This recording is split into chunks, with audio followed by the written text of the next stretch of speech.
The chapter is chapter number 1, Sentences and ICSE.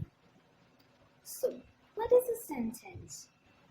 A sentence is a group of words that makes a complete sense.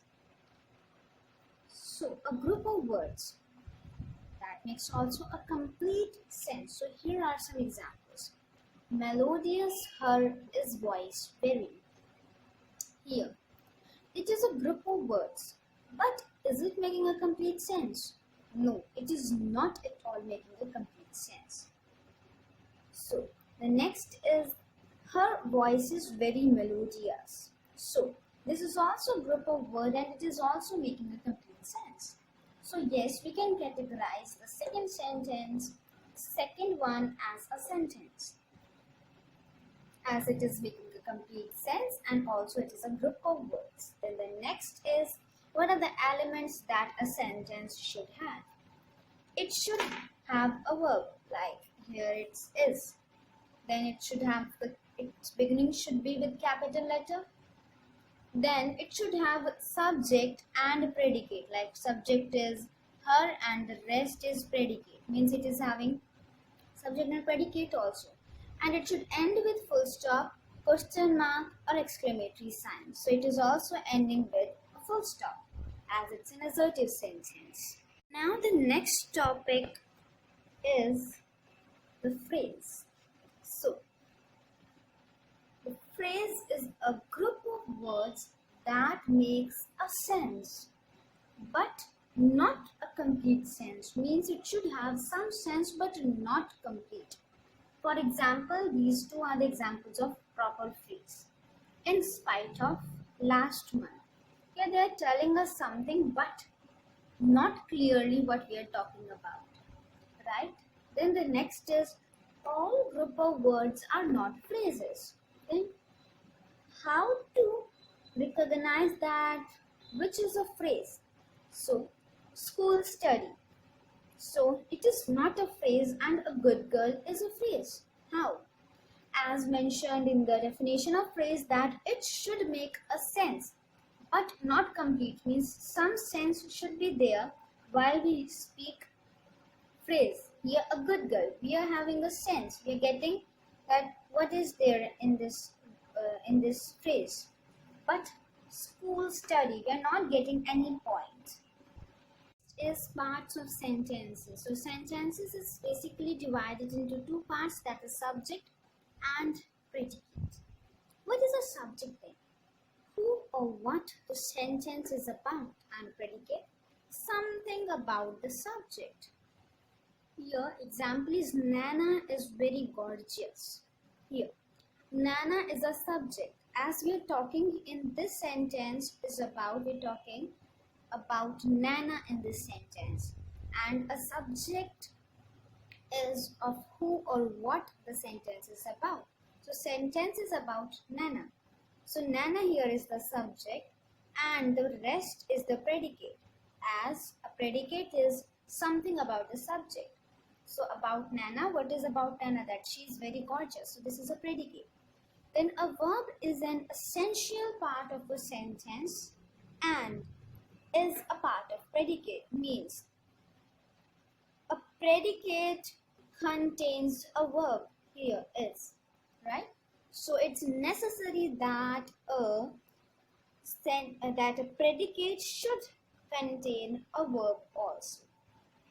The kind of sentences. So basically there are four kinds of sentences. Number one is assertive, then imperative, then interrogative, and then exclamatory sentences. So we are going to discuss upon them one by one. The first kind of sentence is assertive sentence.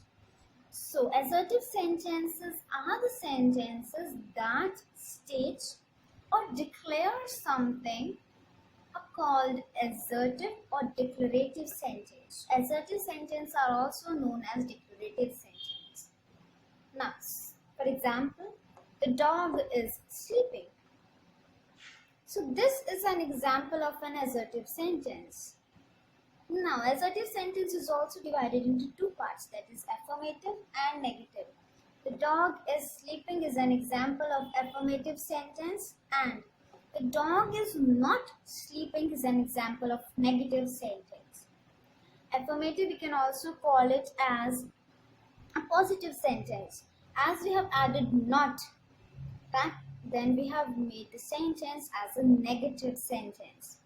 Then the next is subject and predicates in assertive sentences. So to find subject and predicate in the assertive sentences.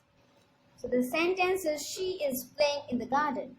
Here, she is a subject and is playing in the garden is a predicate. Normally we have to find here subject and predicate. Next is imperative sentences.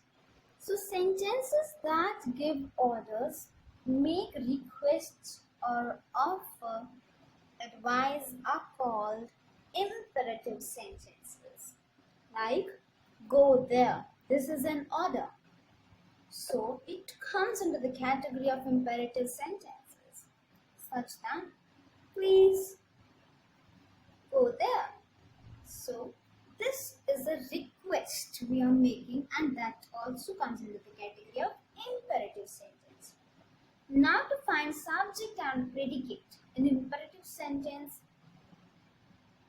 how to add subject and predicate. So subject and predicate. For example, come here.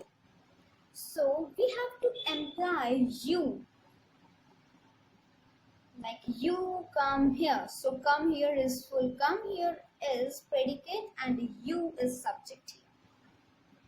Interrogative sentences. So sentences that are used to ask questions are called the interrogative sentence, means in which we use to ask questions. Now interrogative sentences are of two types, that is yes and no questions, WH questions. So, are you the class teacher of class 12?